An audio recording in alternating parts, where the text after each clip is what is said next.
सफलता का सीधा तरीका है कि दूसरों से अधिक मेहनत करो, दूसरों से अधिक जानो, लेकिन दूसरों पर उम्मीदें कम रखो।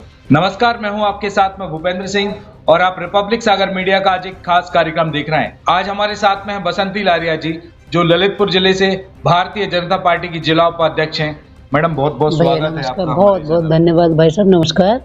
और आपके इस चैनल में मैं आपका बहुत बहुत धन्यवाद देती हूं कि इस माध्यम से आप मेरे पास आए और मेरा शायद सौभाग्य है कि मुझे आपसे मिलने का अवसर प्राप्त हुआ।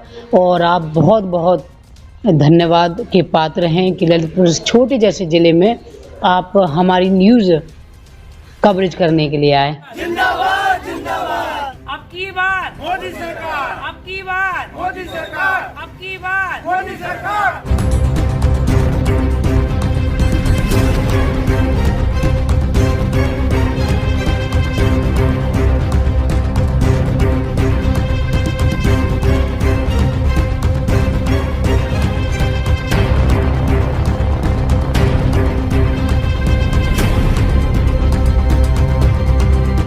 मैडम, हमारा सबसे पहला आपसे क्वेश्चन है जी। ये हमने सुना है कि आप पहले ना गवर्नमेंट सर्विस में थी, हेडमास्टर रही हैं स्कूल में। जी जी। अचानक गवर्नमेंट सर्विस छोड़ के राजनीतिक करियर में आना और राजनीति करना, ये कैसे हुआ? भाई साहब, मैं आपको बताना चाहती हूँ एक्चुअल में क्या है, गवर्नमेंट जॉब में मैंने सिर्फ एक समाज सेवा मेरा मेन उद्देश्य था कि मुझे महिलाओं से या बच्चों से, मैं जो कहते ना कि लोग कुछ नहीं कर पाते, तो गवर्नमेंट की जॉब से मुझे लोगों से एक जुड़ाव मिला। मैं हमेशा उनके बीच में रही और हमेशा मेरा उद्देश्य रहा एक सेवा भाव का। मैं जब स्कूल में भी, अगर कभी आप मेरे ग्राम में आप जाएंगे तो आपको पता लगेगा कि वहाँ पे जो मैंने बच्चों को दिया है, आज भी वो बच्चे मेरे से जुड़े हुए हैं और वो सिर्फ एक ही चीज़ कहते हैं कि मैम आपको ना जॉब नहीं छोड़नी थी। क्योंकि मैंने कभी ना एक टीचर बस मैंने जॉब नहीं करी है, मैंने सिर्फ एक समाज सेवी के रूप में करी। उन्हें अपना परिवार माना है, उनके सुख दुख में हमेशा खड़ी रही। और मेरा नौकरी छोड़ने का उद्देश्य ये था कि जो मैं करना चाह रही थी वो मुझे समय सीमित था। अब नौकरी छोड़ने के बाद मेरे पास पर्याप्त समय है और उनको मैं पूरा समय देना चाहती हूँ। एक चीज़ और मैं मैडम पूछना चाहता हूँ कि आज समय में जीवन जीने के लिए पैसा भी बहुत इम्पोर्टेंट होता है। जैसे कि आप गवर्नमेंट जॉब करते ही होंगे तो उसमें आपको एक पर्याप्त सैलरी मिलती होगी, मेहनताना मिलता होगा, लेकिन राजनीति में ऐसा कुछ नहीं है। अगर आप किसी पद पे हैं तो लोग बड़े ही बोलते हैं कि किसी विधायक या मंत्री अच्छा कमा रहे हों, लेकिन किसी पद पर ना हो, अगर आप किसी पद पर नहीं है तो वहाँ पे सैलरी तो मिलती नहीं है। लेकिन उसके बाद भी आप कैसे समाज सेवा करती हैं, और जब आप गवर्नमेंट जॉब में थी तो कितना मिलता था, और अब ना मिल के भी किस तरीके से काम कर रही हैं, तो एक मैं वो नज़रिया भी जानना चाहता हूँ। भाई साहब, एक्चुअल में एक बात आपने बहुत अच्छी कही है कि व्यक्ति के जीवन में संसाधन होना बहुत आवश्यक है। तो मैंने जॉब छोड़ी है तब उस टाइम पे मेरी पेमेंट करीब 52,000 के समथिंग थी। अभी वर्तमान में 72,000 है। फिर लेकिन मैं आपको बता दूं कि जॉब छोड़ने के बाद मैंने यहाँ पर गैस एजेंसी मुझे प्राप्त हुई है और गैस एजेंसी के माध्यम से मुझे पर्याप्त इतना हो जाता है कि मैं अपनी संसाधन अच्छे से चला रही हूँ। अब इसमें मुझे एक फ़ायदा ये हुआ कि गैस एजेंसी के बाद आपने देखा होगा 2016 में उज्ज्वला योजना चली। उज्ज्वला योजना के माध्यम से मुझे एक सेवा करने का एक नया माध्यम मिला। इस माध्यम से मैंने लोगों के घर घर तक पहुंचकर मेहरौनी विधानसभा के ऐसे गांव जहां पे लोग कभी पहुंचे ना होंगे, वहां उनको मैंने कनेक्शन देने का काम किया। तो वो परिवार भी मेरा है, क्योंकि मैंने करीब 15,000 गैस कनेक्शन बांटे हैं। उन 15,000 परिवार वो मेरे हैं और मुझे सेवा करने का मौका मिला। गवर्नमेंट जॉब से राजनीतिक करियर में आना कोई आसान चीज़ तो नहीं, आम आदमी नहीं आ सकता। ये बात हो सकता है कि मैं नहीं पूछना चाहता था, लेकिन पूछ रहा हूँ कि आपके परिवार में कोई राजनीतिक ऐसा करियर रहा है, पॉलिटिकल करियर रहा है जहाँ आपका परिवार जुड़ा हो? अगर है तो हम जानना चाहेंगे। बहुत अच्छा आपने प्रश्न किया है। मैं बताना चाहती हूँ एक्चुअल में 1990 से ही मेरा परिवार भारतीय जनता पार्टी से जुड़ा हुआ है। आपने देखा होगा मैं ललितपुर की बेटी हूँ, यहाँ पे जॉब करी है, लेकिन मेरी शादी सागर मकरोनिया में हुई है। तो वहाँ पे आप मेरे जो जेठ जी हैं उनसे परिचित होंगे, प्रदीप लारिया जी। वो आपके जेठ जी हैं? हाँ, वो मेरे जेठ जी हैं। वो 1990 से राजनीति कर रहे हैं। और मेरे पति हैं सुरेंद्र लारिया जी, जिन्होंने हमेशा अपने भाई के साथ कदम से कदम मिलाकर उनको आगे बढ़ाने का काम किया है। चाहे 1998 में वो पार्षद का चुनाव लड़े हों, चाहे 2004 में वो महापौर का चुनाव लड़े हों, चाहे वो 2009 में विधायक का चुनाव लड़े हों, और अभी वर्तमान में लगातार से वो सिटिंग एमएलए हैं। और मेरे पति की भूमिका हमेशा उनके, कहते ना कि बैक सपोर्ट दिखते नहीं हैं, लेकिन उन्होंने जो अपने 25 साल का जीवन भारतीय जनता पार्टी के लिए दिया है और जो दिलो जान से वो समर्पित रहे हैं, वो राजनीति में नहीं आए हैं, लेकिन उनसे मुझे प्रेरणा मिली है। मेरा भी मन था कि भाई ये अगर नहीं कर पाए हैं तो मैं स्टार्टिंग में चाहती थी कि मैं वहाँ नौकरी ना करके मैं पार्टी ज्वाइन करूँ, लेकिन उस टाइम पे कुछ परिस्थिति ऐसी रही कि मैं वो मन नहीं बना पाई। लेकिन जब मैं ललितपुर में जब नौकरी कर रही थी और लोगों से मेरा जो जुड़ाव हुआ और कुछ लोगों के काम मैं नौकरी करते हुए नहीं कर पा रही थी, तो मेरा मन फिर यही था कि मैं भी राजनीति में जाऊं। एक समाज सेवा तो मैं कर ही रही थी, साथ में एक राजनीति एक ऐसी एक जगह बन जाती है जहां पे व्यक्ति के जो काम कर नहीं पाता उन कामों को वही पूरा करता है। तो इसलिए मेरा उद्देश्य राजनीति में जाने का था। कहीं ना कहीं आपके जो इंस्पिरेशनल बने हैं वो मेरे आपके पति थे। जेठ जी भी हाँ। हैं, जो वर्तमान में नरियावली विधानसभा के विधायक हैं, प्रदीप कार्य। हम्म। मैडम, काफी कयास लगाए जा रहे थे कि आप महरौनी विधानसभा क्षेत्र से विधायक की दावेदारी कर रही हैं, लेकिन वहां का टिकट भाजपा ने पूर्व मंत्री जी के लिए दिया, राज्य मंत्री जो थे। तो हम जानना चाहते हैं कि आप वाकई में विधायक की दावेदारी कर रही थी, या अगर आपको टिकट नहीं मिला तो आप संगठन के लिए किस प्रकार से काम करेंगे? भाई साहब, आपने देखा होगा कि जब पार्टी चुनाव के मूड में आती है तो सभी लोग अपनी अपनी दावेदारी पेश करते हैं, चाहे फिर वो कोई भी हो।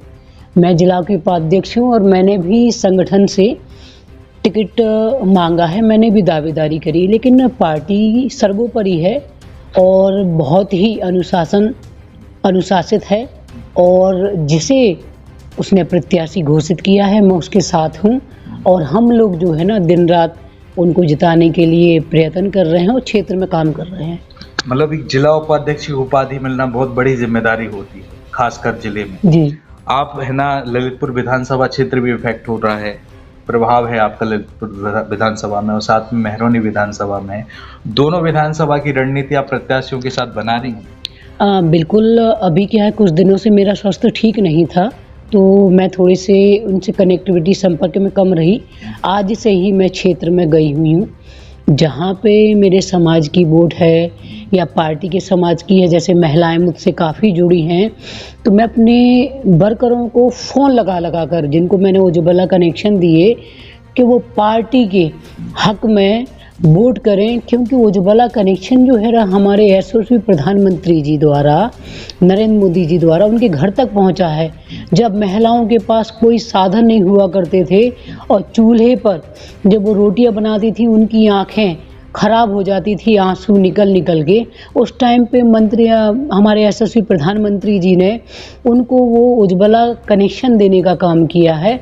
तो निश्चित जो मैंने समाज सेवा की है लोगों तक पहुंची, तो मैं भी फ़ोन के माध्यम से उनको बता रही हूं कि हमें सिर्फ कमल का ही बटन दबाना है। योगी और मोदी का डंका देश में भी चल रहा है, यानी कि उत्तर प्रदेश में योगी हैं, लेकिन उनका डंका उत्तर मध्य प्रदेश, राजस्थान, सब जगह योगी का नाम हो रहा है। हम जानना चाहते हैं कि प्रदेश में तो डंका है योगी और मोदी का, क्या योगी और मोदी के नाम से जनता वोट देगी कि यहाँ के प्रत्याशियों को देखकर? निश्चित, मैं आपको बता दूं, निश्चित एक एक व्यक्ति का मन योगी जी और मोदी जी का ही मन है। उनके दिमाग में दोनों नाम ऐसे छा चुके हैं। किसी भी गांव में अगर आप किसी बच्चे से पूछेंगे कि इस बार कौन सी सरकार आ रही है, तो वो भी मोदी जी और योगी जी के अलावा कुछ नहीं बोलेगा। क्योंकि आप बताइए, जिन पार्टियों ने, जैसे कांग्रेस ने 70 साल राज्य किया, 70 साल का विकास आप देख लें, और 2014 में जब मोदी जी आए उसके बाद का आप विकास देख लें, जहाँ पे 70 साल में कुछ गिने चुने मेडिकल थे और आज की स्थिति में मेडिकल कॉलेज कितने हो गए हैं। हाईवे, एक्सप्रेस वे, आपके हर जगह पे, आपके जहाँ पर लोगों को साधन जाने के लिए नहीं थे, वहाँ पे ऐसी रोडें तैयार हो गई हैं कि जहाँ पे 8 घंटे में पहुँचते थे 3 घंटे में हम पहुँच रहे हैं। भाई साहब, इससे ज़्यादा विकास और देश में क्या हो सकता है, आप खुद देखिए। सुना है मैडम, यहाँ जनता के साथ में हमने जनमत तो किया है, योगी मोदी का चेहरा भी लोग है ना बात कर रहे हैं, गुणगान गा रहे हैं। उनका कहना है कि देश और प्रदेश में तो विकास हुआ है, लेकिन हमारे ललितपुर में नहीं हो पाया विकास। शहर की सड़कें वैसी है, ये सब सड़कें वैसी हैं। आप यहाँ की जनप्रतिनिधि तो नहीं है, लेकिन वो क्वेश्चन पूछने की हमारी लाइबिलिटी तो नहीं बनती। लेकिन हाँ, शहर का विकास आप देखती हैं। लेकिन इससे आपने कभी जनप्रतिनिधियों, विधायक या मंत्री से बात की है? नहीं भाई साहब, एक्चुअल में मैं आपको बताना चाहती हूँ क्योंकि सबसे ज़्यादा हमारे देश में सबसे बड़ा दुर्भाग्य ये रहा कि जिस प्रकार से कोरोना ने अपने पैर इस देश में पसारे हैं, सारी स्थिति पूरी अस्त व्यस्त हो गई है। जो एक सपना था कि एक इतने समय में ये चीज़ हो जाएगी, वो नहीं हो पाई, क्योंकि प्रतिनिधि भी चाहते थे करना, लेकिन कुछ काम आपको देखा होगा कि उनकी जो निधि थी, कुछ समय के लिए उनकी निधि भी उन्हें प्राप्त नहीं हुई। कुछ प्रतिनिधि के परिवार में भी कोरोना से पॉजिटिव हो गए हैं, वो क्षेत्र में नहीं निकल पाए हैं। तो कुछ ना कुछ कारण ऐसा रहा जिसकी वजह से वो काम नहीं हो पाए। लेकिन निश्चित है कि जो पूर्ति उन 2 सालों में या 2.5 साल में नहीं हो पाई है, सरकार इन 5 सालों में इतना काम करके दिखाएगी कि वो जो कहते हैं ना, जो गड्ढा है ना, वो पूरा भर जाएगा। अब आगे ये ये विधानसभा चुनाव हो रहे हैं उत्तर प्रदेश में। ललितपुर में जो वोटिंग का मतदान का दिन तय किया गया है, वो दूसरे चरण में किया गया है 20 फरवरी। 20 फरवरी को मतदान होगा। मतदान के बाद 10 मार्च को परिणाम आएगा। परिणाम में आपको क्या लग रहा है, आपके क्षेत्र के विधानसभा का रिजल्ट क्या होगा? देखिए, मैं आपको बताना चाहती हूँ, सबसे पहली बात तो ये है, उत्तर प्रदेश में बीजेपी की सरकार पूर्ण बहुमत के साथ बनने जा रही है। उत्तर प्रदेश में ललितपुर जिला है जिसमें 2 विधानसभाएं हैं, महरौनी विधानसभा है और ललितपुर विधानसभा है। इसमें भी पूर्ण बहुमत के साथ बीजेपी आएगी, क्योंकि कुछ भी हो सकता है। मन व्यक्ति को सिर्फ योगी और मोदी चाहिए, क्योंकि आप ये बताइए, जब कोरोना काल में कोई व्यक्ति उनके घर तक नहीं पहुंच रहा था, तब सरकार ने उनको राशन पहुंचाया, आयुष्मान कार्ड बनवाया जिससे 5 लाख में उनका इलाज किया जाता है फ्री। आपने देखा होगा उज्ज्वला योजना, आवास योजना, किसान सम्मान निधि, ऐसे ऐसे काम सरकार ने किए। जब बरसात के दिनों में उनकी छत चूहा करते थे, तब किसी ने उनके बारे में नहीं सोचा। तब 2.5 लाख रुपए देकर सरकार ने उनके खुद के आवास तैयार करवाए। तो क्या चाहिए व्यक्ति के लिए?